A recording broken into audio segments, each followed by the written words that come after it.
Will you connect? Finally, it connected. And I'm going... Did it?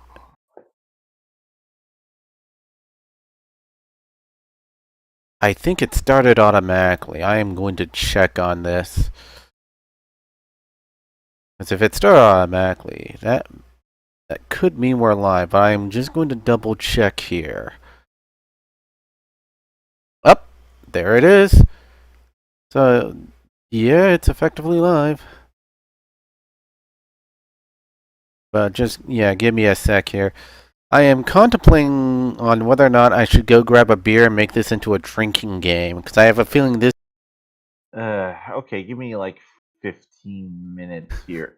Oh, well, no, like give me like 5 minutes here. I'm just gonna go downstairs and get my drinks then. Give me like 15 minutes here. Oh, well, no, like give me like 5 minutes here. I'm just gonna go downstairs and get my drinks then. Yeah. Because... Yeah, I'll set the rules. While you're doing that, I'm just gonna share the link out to everyone. Yeah, give me a sec.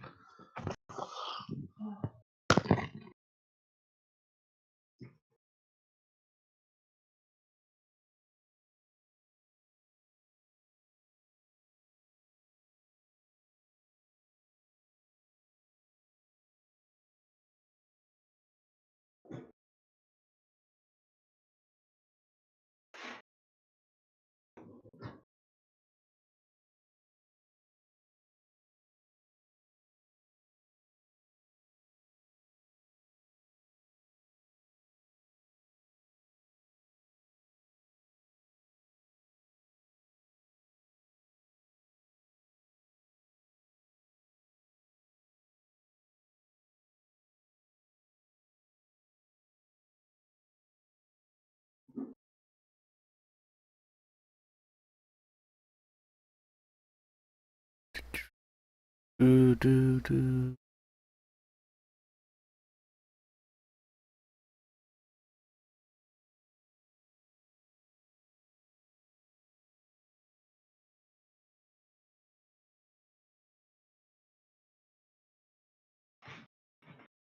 Da. Alright, that's not it. Oh, here it is.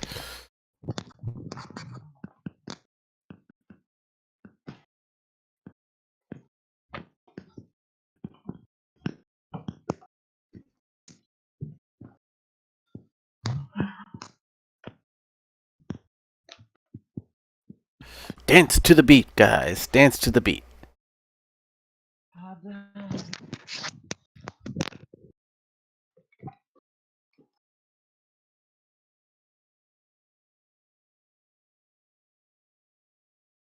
Alright, and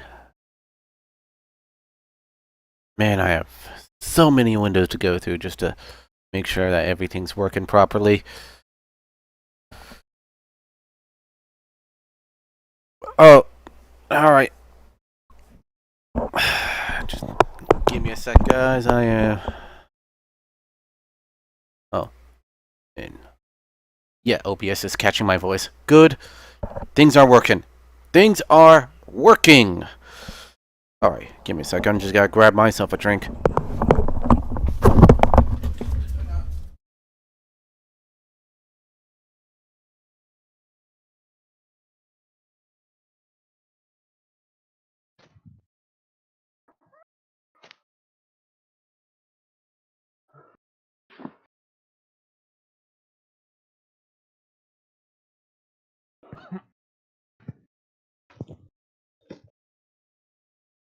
Hello?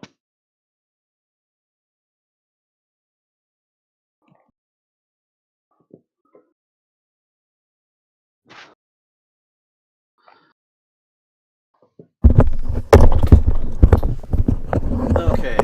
Are we all ready for this? So, what are our rules for a drinking game on this one? Alright. So, rules for this drinking game. Are we on air? Yeah, we should be on air. I think I think we should take a shot every time we find something we can actually agree with. That might be. Okay, we take a shot anytime we find something we agree with. We Take. take a. I think it's like take a shot every time she's being judgmental. Yes. Take a shot when she's not, where she's only complaining about a specific trope and not. Yeah. I mean, for those of you who have just gotten here, we are about to look into Lily Orchard's tips for writers. It's a thing. It's the thing that seems to be making the rounds.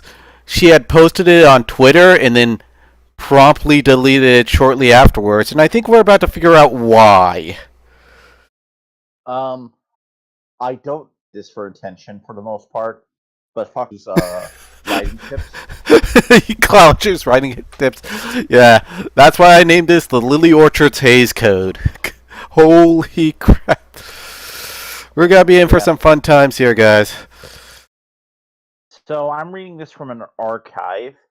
I'll post the archive if people want to read along with us in the chat. So Yeah. I'll try, but it's YouTube. So yeah, okay. So I'll bring up the notepad here. Yeah. So Actually, Mike couldn't read it. So Scarfy couldn't read it, and so I made a special notepad version for him with all the tips. You should be thanking me because I like making things convenient for my friends. thank you very much, Dave. I know. So we'll get started here. So here's the thing. We're going to focus on 3 things to drink with. 1, something we agree with. 2, if she's just complaining about a specific trope. Sorry, 2. And 3, if we know she's just complaining about a specific show. Yeah. I think if she brings up a specific show, yeah, that's a definite drinking. I'm also gonna bring in anything if she brings up the Jews. Is she anti-Jew all of a sudden, or is she pro-Jew? I don't know. Look, I'm gonna have my commentary ready for that. You'll see. Cause yeah, keep in mind this is the so I have a feeling I'm gonna be going into a whole treasure trove of hilarity here. So yeah, let's get started. Number 1. Don't worry about spoilers. If your story is good, spoilers aren't going to make it any less enjoyable. If spoilers make a story less enjoyable, that means you are relying on cheap shock value as a shortcut. Ryan Johnson. Here's the thing. This is a good tip, actually. This is a genuinely good tip. Yeah. So, all right, take a shot. I agree with this one. Not all these tips are bad, but we're going to get the worst as we go on. This is kind of like the taste. This is like to lull you into a false sense of security. This is like the most. Yeah, it's the most generally the most agreeable one. It's probably the least offensive one. It's actually probably the more uplifting one. It's like, yeah, if your story's good, don't worry about spoilers there, Ryan Johnson or Neil Druckmann. Neil Druckmann. Yep. Calling both of those. Now, or even the freaking what is it? Dan and Dave from the Game of Thrones series. Yeah, like it's going to get worse from here, man. But honestly, a lot of people worry about spoilers, and sometimes people worry about change plots to whatever the fuck they want. I It know! just doesn't make sense. Yeah, Ryan Johnson comes to mind. Yeah, not just that. A pretty famous one is that back in the 90s, there's a story called Armageddon 2001, and the big plot twist of it was revealed, which was Captain Atom was the main villain, and this got revealed, so they had to change who the main villain was, and it just came out the fuck out of nowhere. Huh? Not kidding. That did happen. It's like, oh shit, they know what our main villain is. Yep. Mm-hmm. So we'll go into number 2. The middle point of a story is the best time to get the main couple together. Are you working on a 5-season show? Put your main couple together halfway through season 3. The finale, worst time because we don't get any time to enjoy the payoff. That This is more. This is more. Look, I'm gonna be honest. This is not a good tip. This is more of a suggestion. and I say that really depends on the story. I mean, if we're focusing on maybe like an adventure story where it's like the guy gets the girl at the end, the romance is gonna happen at the very end. Look, this is not, and this is kind of one of the problems of this tweet. It's specifically almost like subtweeting about a specific show they're talking about. A lot Legend of people theorize this is Shira because she doesn't get to Catra together with Catra until the end of the show. So yeah, no, this is what I mean. Yeah, Legend of Korra comes to mind as well, I think. Although Korra kind of went through several romantic relationships, but I think they had the one final kiss at the very end. Yep. Uh, So apparently, I think that counts as a specific show, doesn't it? yep. All right, take. Again, dude. I made this freaking easy, so you're gonna probably get wasted. We'll see about covering maybe 50 of these, so we don't die of alcohol poisoning. Yeah. All right. So let's get on to the next one. All right. Number 3. Friends to lovers is greater than enemies to lovers every time. No, Bullshit. You can have dude. both. Yeah. Again, my point being, a lot of this is complaining about specific tropes. And I know some are not like, look, writers can do whatever the fuck they want as long as it's written well to me. Yeah, Unless like it's a really creepy thing, it happens. I mean, ever seen the movie You Got Mail or something like that? It's like where it's like two people who hate each other, but they've actually been in love with each other, but they didn't notice. Mm-hmm. Stuff like that. You've had like characters having romance with villain characters all the time, or characters on the opposing team all the time. I mean, I think that happened in Beast Wars. Yeah. Oh yeah. Or lest we forget, Romeo and Juliet, motherfucker. Yeah, look, forbidden romance is just a thing. Look, a lot of people write this beginning. Honestly, I understand friends to lovers can be good, but I don't think it's necessarily where you want to go. Because here's the truth about friends to lovers: there's an infamous part of that sometimes where, um, oftentimes when you're writing friends, you view each other as siblings, and while somebody might have feelings for one of the friends, it might not go because they feel that, and that's fine. They learn to be friends instead of boyfriend and girlfriend, and that's a perfectly valid thing. Mm-hmm. Well, I guess we can't have like Batman and Catwoman get together.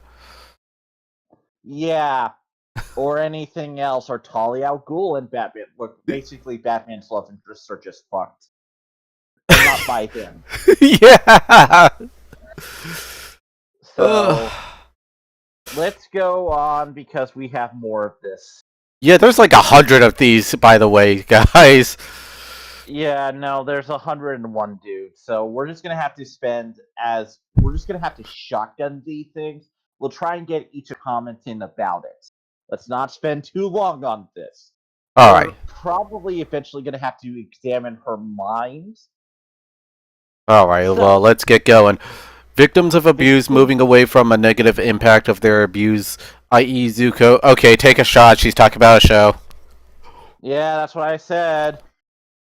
Uh, Arcs.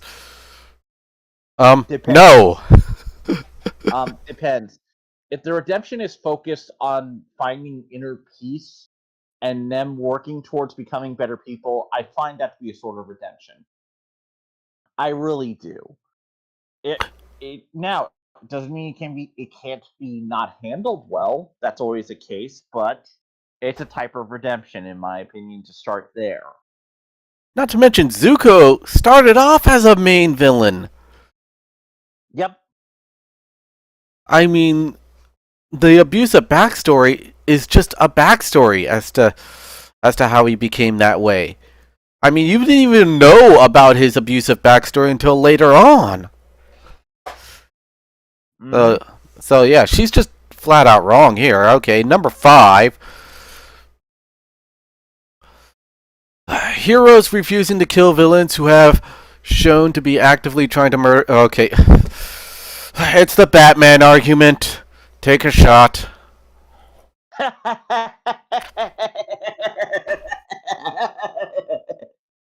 Oh, believe me, I was prepared for this drinking game. Moving on. I think everyone knows our take on that one.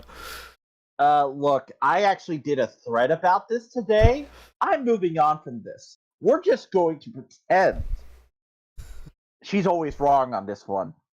Anyway, moving on from this one. Number 6. 2 women kissing in the last episode of a show after 4 or 5 seasons trying to murder each other isn't revolutionary. It's fetishizing. Take a shot. She's talking about She-Ra, isn't she? She's talking about She-Ra again, yes. I should have probably just said, take a shot every time she talks about She-Ra. But I was like, I want to see if you could catch on to that.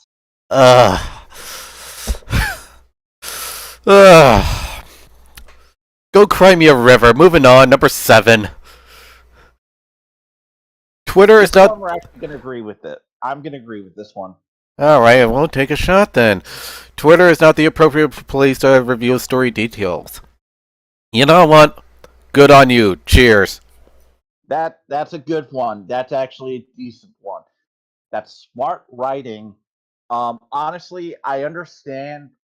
You really should be like, look, I plan. Maybe one day I'll have this in the work itself, but don't. I always say this: it's not canon unless it's in the work. At best, it's semi-canon. Yeah, I mean, you can put feelers out if you want. So, okay, moving on. When the character's body count is over 10,000 innocent lives, the character is no longer redeemable. Well, sorry, Enderwiggin. I'm sorry. I'm sorry. Again, this one's more general, so we'll say that she's not talking about specific show. But I actually do feel like, look, I you mean, can at least relate to characters. I feel like it really depends on the context of the show or story, though. yeah, it depends on the context. I mean, there's a lot of characters. I mean, for all I know, she might be pissed off at Kylo Ren or something. Or Darth Vader or whoever. Number 9. Tip 8 does not apply to characters for what the fuck? What the does not apply to characters for whom making the villain was a stupid idea, i.e., Sylvan's Windrunner. Take a shot. Dude, I probably should have said that. I probably should have put in a rule about contradicting herself, but I thought that was kind of obvious. At that point, it's just character derailment. I didn't even think derailment was a word until I saw this. So, Uh, character derailment, let me explain, is a TV tropes term, which means you're getting the character back to their best version of them, which is fair. But Jeez. again, this is going to contradict itself a lot too. I didn't put in that drinking rule because with what we have, it's enough. I have a feeling she learned all of her writing from. Yes. Alright. Number 10. Everything in a story is there because the creator wished it to be there. Trying to explain bigoted story decisions using world building is a fallacy because you put it there to begin with. Goodbye, X-Men! Um, I probably should actually get into this bit here because look, I hate saying this to her, but not every place has the same cultural values. This is clearly talking about The Witcher and how it's mostly made by Polish developers who are trying to tell stories that were originated in Poland. And look, I this is also one of those things that is very much a case by case basis. Sometimes people want to in comparison with their fantasy and they try to have like these things stand in. Sometimes it's done badly, sometimes it's done well. It really depends on the work. Are they pissed It's off not that like there are yeah. no black people in their medieval European environment? Mm-hmm. Yeah, nope. There's a lot of stuff like this, honestly. Well, maybe you should take But your complaints to Avatar: The Last Airbender. I've yet to see a single non-Asian person in that series. yeah, basically, look, like Actually, that I don't show think is really non-Asians exist in the entire world. That's his as entire far as I planet. well, Of like basically, like that's kind of the whole thing. It's a fantasy story, and it's meant to. A lot of people don't call it out as such because it's representing Asians, and that's often considered a minority. But it should probably be called out if you're going to call out other shit too. Like, be consistent, you know. all right. Whatever. Number 11. Don't pair adults with minor. That's pedophilia. Something tells me she's bitching about anime in general. That's a case too. But here's the thing: you also have books like Lolita and other stuff as well. I mean, it's gross, but if you're going to explore, look, writers are going to explore darker topics. I can't really stop them from wanting to. If they want to do that and it helps people, I'm like, don't do it and portray it as a positive thing at least. But very rarely have I seen actual pedo anime. As it's kind of like this. If you're talking about the extreme examples, those are just the extreme example. Not to mention, it's like, didn't the great prophet Muhammad have a child bride? Yes, let's Sorry, not. Muslims. Lily Orchard hates your Quran. Look, man, I'm not here to go. This is a whole thing, but yes. Ah. Anyway, Number 12. Don't sexualize teenage characters. Goodbye, cuties. yeah. And just on that case alone, I'm gonna take a drink to that because I agree. It's like let's not sexualize minors. I agree with that one. So again, this is teenage characters though, and look, honestly, teenagers are gonna fucking do it. But if you're adult, don't do it, please, for the love of God. Just don't. Okay. Okay. Number 13. Don't make up weird anime excuses. Again, she's stuck on this. That's three in a row with the teenage Yeah. characters. Don't make up Uh, anime excuses for sexualizing characters. so I guess I gotta talk about this because this is a weird topic. So some women look really young, and sometimes they're confused for younger than they actually are. I know it's weird that happens sometimes, but that does look. I do, but if the country was actually, but if age of consent is in that country, then yeah, you should just talk about it. But I have a you feeling know, that if someone actually told her the real ages of the primary characters in the Game of Thrones series, her head would explode. yeah. Anyway,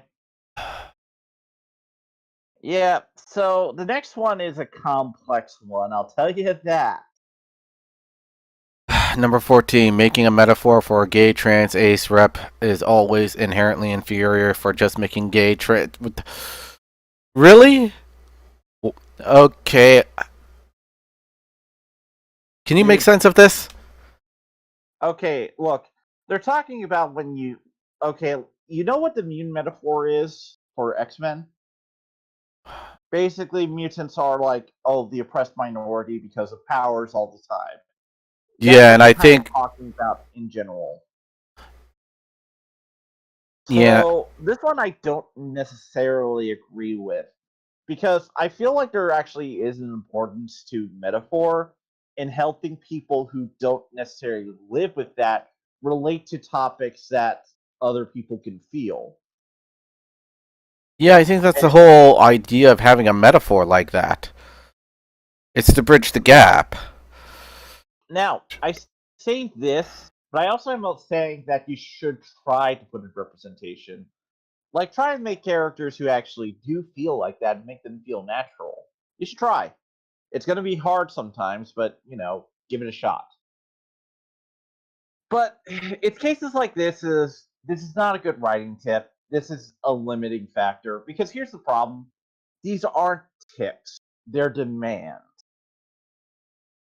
and this is a demand I don't think helps a writer. Because here's the thing: after we're all done with this, I'm actually going to talk about something she doesn't talk about that actually is a good writing tip. But we'll talk about that later. All right, number 15. If there are humans in your story, restricting gay trans ace rep to non-human characters makes you a huge turd. I call this one just redundant. 14 and 15 are basically the same fucking thing. Something tells You me know, she hates Star Trek too. probably. All right, number 16. If the only gay man in your work is a foppish diva, you're a huge turd. There goes our Without a 80s conviction. action movies. Well, man, so sad. What if, what if like it's written by a gay dude and he's just writing about himself? Yeah, You know. Kaiser, I think Lily Orchard is some kind of like online commentator or something. So let me actually talk about this. Uh, let me actually explain who Lily Orchard is. She started out as a My Little Pony reviewer, Oh, well, that and let's explains a lot. yes, she started out as a My Little Pony reviewer, and she ended up becoming a cartoon reviewer later. Now, here's the thing: Lily Orchard is also a huge drama bomb of a person. They're terrible people who have screwed over other people. Like, look, I hate saying this, but you can go a type of farm website of some sort to document these cows of people. I will let you find the thread for them, and I will let you, or you can just go to Encyclopedia Dramatica archive and look some stuff up.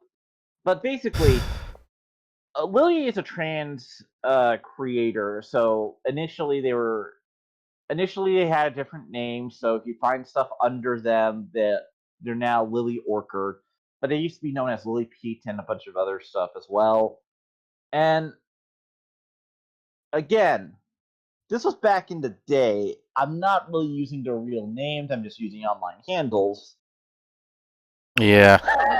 Again, if you want to look them up, look them up. They are pretty much horrible people, in my opinion. Um, at the very least, in comparison to how she's treated people she's worked with and other things. And again, this isn't like some hidden secret. You can look this stuff up yourself. But again, let's get back to it. Just know they're an idiot. Alright. Number 17. If the only lesbian in your work is an abusive rageaholic with a vague angst issue and codependent relationship to a protagonist, you're a huge turd. You know what? If this keeps up, I am going to make turd a drinking part of the drinking game. Well, no. She's just talking about Shira again. For Christ's sakes, don't pretend angry abusive relationships don't happen among lesbians. In fact, I think they happen more frequently among lesbians in terms of gay relationships. I rather not say anything in this case because look, I haven't looked at the numbers recently, and I rather be careful stating that. But I do know some abusive lesbians who I've met. But honestly, I've also Yeah. met a lot of good ones too. So let's just be fair here. But yeah, let's Abusive not pretend it doesn't exist. let's not pretend it doesn't exist, but also let's not try Let's to be like let's also not stereotype either, but yeah. that's fine. Like I'm just saying, man. But yet I'm also yeah, big disagree here. I don't think you're a huge turd for pointing that out. That just happens to happen. It's life. Get over it, Lily. Number 18. yeah. If your only non-binary character is a non-human shapeshifter, you're a huge turd. Does that happen often in writing? She's literally just complaining about Shira again. Duh. Yeah, this has to do with the character of Double Trouble, who is a shapeshifter. Take a shot. You're just like, how much is this about Shira at this point, aren't you? Yeah, this. Number 19. If your only autistic character is an ethically challenged number fetishist, autistic character is an ethically challenged number fetishist, you're a huge turd. This is also about Shira. Take a shot.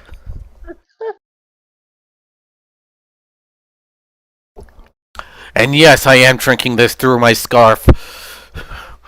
Yeah, I know, dude. I'm just saying. It's gonna get worse. Jeez. Well, that rules out, what is it? The Predator. And that kid is supposed to be like an advanced human because of his autism. Well, let me actually explain this whole thing. So there's a character named Spinnerella in She-Ra who is coded autistic by the creators, and that's the whole idea with her. So again, she's like this genius tech savvy person. Again, I will say this one. The next one isn't actually about She-Ra, thank God, for once, but it seems like it is. Alright, number 20. If your only black character is a volatile, hyper angry brute, you're a huge turd. Well, there goes every Japanese game that included a black character. Honestly, not all of them. Like Street Fighter 3 actually has a character who's kind of just like Ryu. He's cool. Alright. So again, I'm just saying, Lily is very specific, and honestly, I do know like there are like, look, Luke Cage, one of the most popular African American superheroes out there, is a volatile, angry black man. I'm sorry. I'm just saying. And this also cuts out all the Old Spice commercials. Yeah, it's fair. The next one's going to be interesting. So yeah. Well, there goes Terry Crews. Number 21. If your only black woman in your cast barely gets any screen time except to be fetishized or fits Rule 20, you're a huge turd. Oh god, all the porn. All the porn is basically just a huge turd. I don't think she watches porn, but if she did, yeah, her head would explode. I know. Also, Ghostbusters 2016.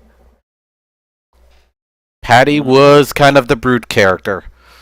Yep. Number 22. If your only trans woman in the cast is a drag queen in all but name, you're a huge turd. I don't know how to respond. Like, I'm sure there are probably specific examples we don't know, but Yes! Terry Crews as Doomfist. yes, he's cool. Anyway, Duh. this one might actually have more commentary, which is number 23. Number 23. If you're if you force a woman to kiss her abuser, you're a huge turd. This is probably about She-Ra again, but I was gonna say Game of Thrones, but I don't think she watches that at this rate. well, I hate saying this, but you do know what drama is, right? Like, where dramatic, horrible things happen to characters sometimes, and they can't do a thing about it. It sucks, but that's drama. That's how, you write suspense. Jeez. I don't think there's any one of these I haven't really taken that I haven't not taken a shot over Shira. Again, it's go. There's gonna be a lot more. Alright, number 24. If you sideline every non-white character in your cast to focus on a white boy with anger issues and a tendency toward hostility getting a redemption arc, you're a huge turd. I think this is Star Wars, but I can't. I could be wrong. Um, Oh yeah, that definitely does sound like Kylo Ren. Also sounds like Zuko. but it's, again, this also really depended on the creators. I don't look, things are badly written, but again, this is just talking about a work, not an actually good writing tip. Yeah, not to mention she's not giving tips anymore. She's just being Bitching. judgmental over how you write stuff or what you write. Welcome to a creating writing course. Yeah, Like, I'm. a lot of this stuff is terrible, and I'll actually talk about this now because we're at number. Well, no, we'll finish at number 25, and then I'm just going to talk about what she doesn't talk about that's actually good writing advice. All right. Number 25. Justifying horny armor design or horny clothing design with sexual agency makes you a huge turd. Characters don't have sexual agency. You made them that way as a justification. See Rule 10. You fucking. Characters have no agency because you're fucking writing them. You can make anything you want. You're writing them. Characters technically have sexual agency if you write that in. Fuck you. I could name a whole bunch of characters that basically use like sexualization as part of their not only part of their character but also part of a weapon. But it's like, you know what? Here's a big one: the fucking Dark Eldar from Warhammer 40k. Yeah, nope. He-Man technically too. Yeah, Like, dude, he's meant to look like a big, buff, powerful dude and can punch planets. but yeah, but Dark Eldar, the one race that murder fucked a god into existence.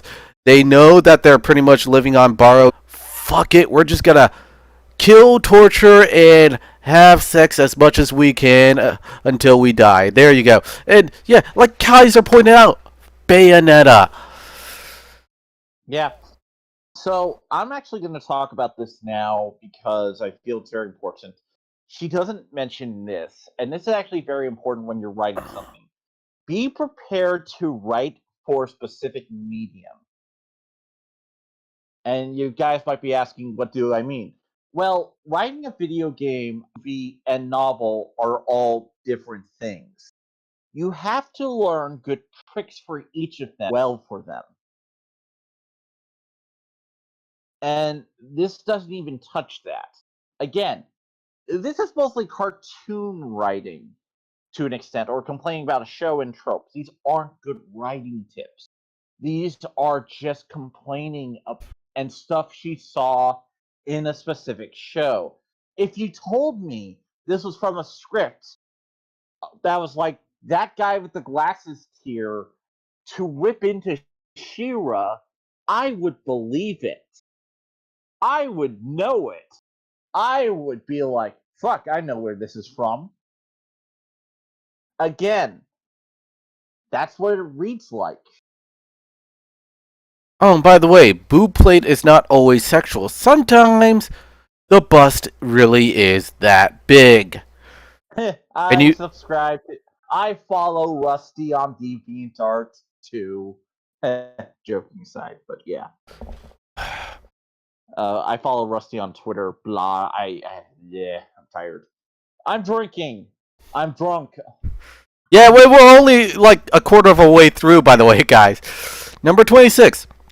Related to the above, if your justification is to just be honest and say you like ogling, sexy characters, she's mad at the guy who made Near Autonoma, isn't she?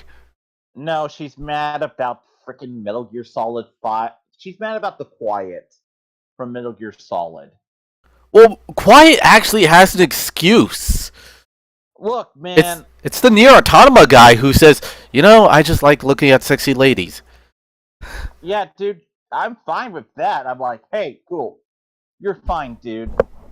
But yeah, Metal Gear Solid women, I mean, let's face it, Kojima will come up with the weirdest, most convoluted excuse to have scantily clad women in his games. Yes. Mm-hmm. So, Yeah, Suda 51 too. Thank you, Philip. yeah. Again. Those are yeah, again. Now, we are on number 27. Don't worry about not having everything planned beforehand. No writer creator plans everything beforehand, and uh, and he, and the ones who, yeah, she forgot to space that one out, or either she did or you did. I don't know. Say that That might be my fault, but the ones who say it they I do literally are copy and Philly pasted this. are. Oh, in that case, it was just her. Are filthy liars. Writers have the best one, two story B to include. Everything else is just by the seat of their pants. You know what? Fuck it. I agree. Nobody has everything entirely planned, and when they do, they change their Uh, plans. uh, this is actually a weird case because there actually is one writer who actually probably is confirmed for that. All right, I'm putting down the booze. I'm sorry about this one. So yes, some writers actually do plan a lot of stuff out beforehand. And here's the thing: this is just writer dependent. Some writers actually do stick to a huge plan that they spend time. Believe it or not, Game of Thrones is one of those cases. It's just that George R. R. Martin added more content. I know, shocking. But Oh, yeah, again, there are cases of this. There's also One Piece, where apparently Oda had everything planned, and I can't disprove that because it does seem like everything is planned. And it's like, oh fuck, everything works. Fuck you, Oda. And then there's like a plot hole. Then he comes up with an explanation for that plot hole, and then it makes sense. Guy is a god. I'm son of a bitch. I'm just saying, this is writer dependent. Now, I think you should be honest about your writing process. Of like, hey, I'm writing by the seat of my pants. I'm thinking the story through, and that's fine. But some writers do plan things ahead. Even George Lucas, he didn't necessarily plan everything, but he actually did think a lot of it through and implemented a lot. It's just that he also had to deal with it being adapted to the film. Again, it happens. All right, number 28. Don't try to do what Avatar did. You can't even. I agree. You should try Eh, take inspiration from Avatar, but don't try to be Avatar. Is probably a better way of saying it. Even the Yeah, people who made Avatar can't make another show do what Avatar. She might be talking about Legend of Korra, but I'm pretty sure it's not it's done by the. She-Ra. Oh, well, in that case, drink anyways. It's literally She-Ra. Like the first cake. Look, man, I saw all of She-Ra in a binge. Believe me. I know when she's talking about She-Ra. Okay, low stakes interpersonal conflict will always be more satisfying in the long run than high stakes saving the world. Friends is more popular than your favorite anime for a reason. No. No. Number I'm 30. sorry. Uh, I hate saying this, but Friends is not as popular as Dragon Ball or Gundam. Not to Maybe mention, Gundam. most of anime is all about interpersonal relationships and conflicts nowadays. Uh, yeah, it's not just that, but I'm just saying that Friends is not more popular than Dragon Ball. You know how much money Dragon Ball fucking makes? It's literally, I think, the 14th billionth. I think it's like the 14th highest money maker in all the world. Yeah. Dragon Ball, Gundam, motherfucking Pokemon. Yeah, like I'm sorry, Pokemon. I'm sorry, like you can't justify that. Even just generally. I hate also saying this, but you wanna know what's also more popular than Friends? The Avengers. Yeah. You know, this whole saving the world bit.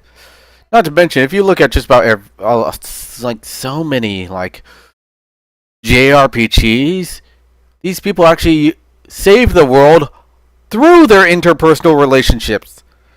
I would Friends argue save the Batman. world. I would argue Batman is more popular than Friends. Yeah.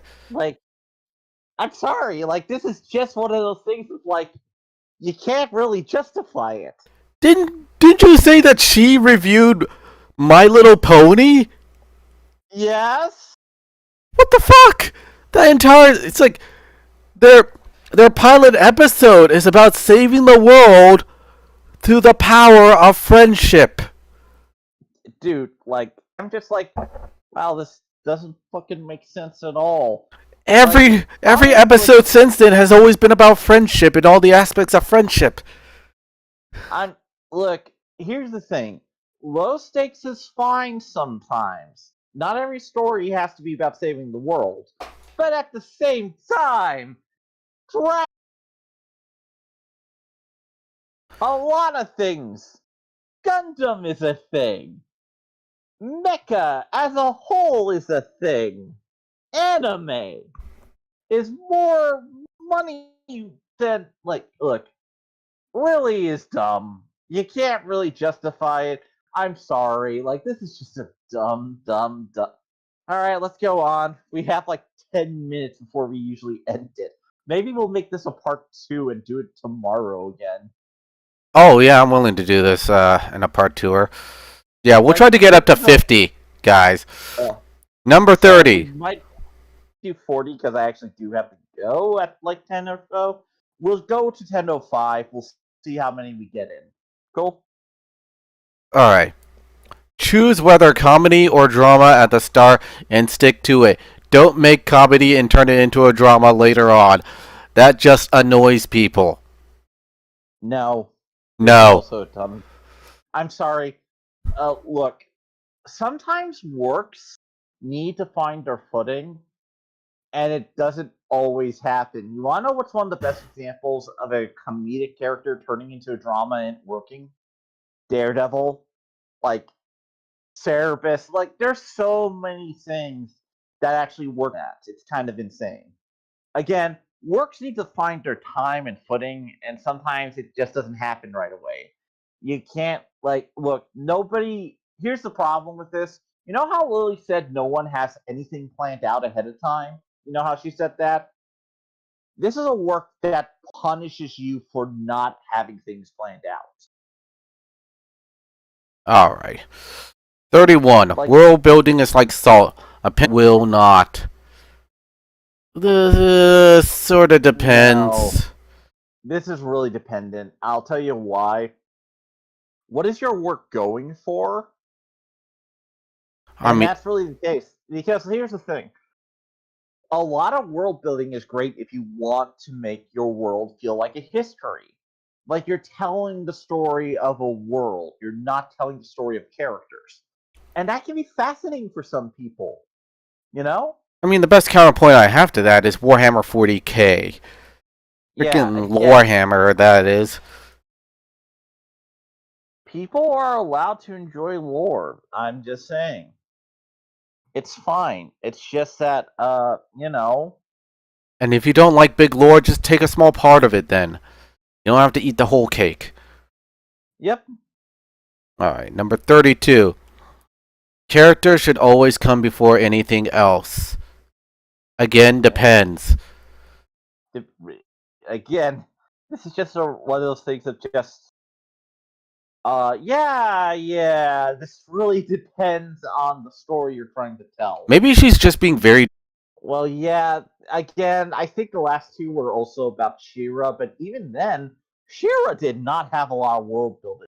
Or I should say, it didn't have a lot of good world building. Maybe she should watch old school Shira. 33. The protagonist should be the protagonist, not just a vessel for the antagonist to hog the story. If you're going to make a villain protagonist, just open with that. No. Sounds oddly specific. This is a really badly worded one, I would say, because here's the thing. Protagonist is not necessarily an easy thing. Sometimes you have stories about multiple different casts and how they work off each other, so there's never one central character that the audience goes through. A good example of this is Kitty Pryde. She's kind of like an audience surrogate, but she's not the protagonist of X-Men at any point, really. You know? Okay. 34. Perspective shifts are stable of storytelling. Oh yeah, I'm sorry for eating on stream. It's just I'm also drinking. I We're need to. drinking on stream. I don't think they care that much. Yeah, I'm gonna try to move my mic so it doesn't catch too much mouth noises. I just noticed it's like, but yeah, I'm taking some bread just to dilute the alcohol a little bit. I can't blame you. Can you see what I mean by? Yeah, Number no, 34. Perspective shifts are a staple storytelling. Having only one perspective isn't a stylistic choice. It's just crap. Bullshit. Moving on. no. Now she's complaining about Steven Universe. If you're making a Steven, if you're making a number 35, if you're making a cartoon, hire writers. Don't just have your storyboarders write the story. That's not what they're there for. Artists draw, writers write. Artists cannot take over for the writers on a whim. again, this is also a case by case basis. Again, she's also complaining about Steven Universe. Now, All right, in that or case, is drink. yeah, no, the last two were about Steven Universe. So take Double drink. two. So take two fucking drinks. Mm. Uh, Yeah, as you can see, I wonder if anyone's playing with us at home. This is, as you can see, like just based on the rules I've made up, I made thoroughly that we're taking a drink for almost every rule here. yeah, and we're trying to get through this. Related to Rule 2, will they, won't they, isn't a fun story. It's just an addiction peddling. We need to stop pretending. Ross, Rachel, storytelling, and learn to appreciate Chandler, Monica. Fuck it, drink. She's talking about Friends again. Yep. Again, look, will they, won't they, are. Look, I'm gonna be honest. A lot of people live for the chase and not the ending. And that is perfectly fine. Apparently, she wants the ending in the middle of the story. Look, you want to know why we have Roadrunner shorts? It's the chase, not the ending. It's like, okay, you have your relationship together. Fine. Where do you go from there? Actually, I think the Spider-Man writers already came up with the idea for that. Yeah. Number 37. Romance trope, but gay, is not an absolute rule to live by. If Shiro taught us anything, it's that gay Raylo was not an actual improvement. She's just talking about a show again. Drink. Nope, this is just gonna be a whole thing. Again, it's just what it is. Number This is 38. Someone in the Hell site once made a remark that we need more lesbian non-con. Wait a minute. We need more lesbian non-con because purity is boring. That is dangerous. Violent person. Do not listen to them. They do not. I'm fucking. Oh my god, what is fucking wrong with these people? yeah. I probably should explain. Non-con means non-consensual. Oh, alright. So it's a I kind tag of on a porn agree. site. I kind of agree, but at the same time, writers should be allowed to explore darker material and look at abuse through different lenses. Now we're gonna move on. Alright. So no prison rapes. Gotcha. Yeah. 39. Women who fetishize abuse, Raylo's car. Drink!